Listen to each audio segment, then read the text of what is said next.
এটা আপনার নাম কি? দাদন মিয়া। এই দাদন মিয়া ভাইয়ের ঘরে থেকে প্লান হরে প্লান ছ বললাম আপনি সেটা আমি ভাই দেখা যায় না করে এই সাপে কামড় দিলে কেউ কখনো কোনো ওঝার কাছে যাবেন না, সরাসরি সরকারি হসপিটাল। রক্ত পরীক্ষা করে ডাক্তার বুঝতে পারবে কি ধরনের সাপে কামড় দিছে, সেই অনুযায়ী ভ্যাকসিন দিলে ইনশাল্লাহ সুস্থ হয়ে যাবেন। আর হচ্ছে সবাই রাত করে মশারি টানায় ঘুমাবেন। এই সাপে বেশিরভাগ কামড় দেয় বিছানার উপরে উঠে। এটা হচ্ছে ঘামপিপাসী সাপ বলা হয়, আর একটা নাম বলা হয় সাইলেন্ট কিলার। সাইলেন্ট কিলার বলা হয় এই জন্য এর কোনো সাউন্ড শব্দ নাই। অন্য অন্য সাপে কিন্তু এতক্ষণ ফুসফাস করতো, এটা কিন্তু কোনো সাউন্ড নেই। এটা কামড় দিলে মানুষ বুঝতে পারে না যে সাপে কামড় দিছে কিনা, বিষটা হয় অনেক ছোট, এই জন্য বুঝতে পারে না।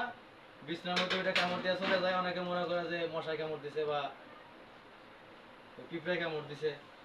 এটা কামড় খাওয়ার 2 ঘন্টা পরে থেকে পেটের মধ্যে ভাঙিয়ে নেয়, ব্যথা করে, গ্যাস্ট্রিকের একটা অনুভব হয়। তখন অনেকে রাত্রে গ্যাসের ওষুধ খেয়ে ঘুমায়, ওই ঘুমে তার শেষ ঘুম হয়ে যায়।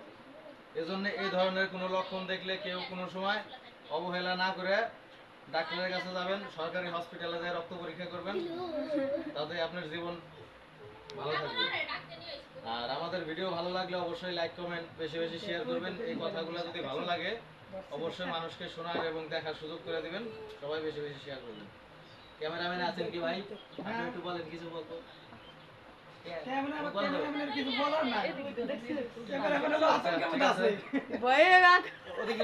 হ্যাঁ ভাবিরা বলেন বলেন কি বলবেন? ফেসবুকে ছাড়বো, তখন দেখা গেছে মহিলারা আবার কমপ্লেন দিতে পারে। তো ধন্যবাদ, ভালো থাকবেন সবাই, আল্লাহ হাফেজ। আবার অন্য কোনো ভিডিওতে দেখা হবে।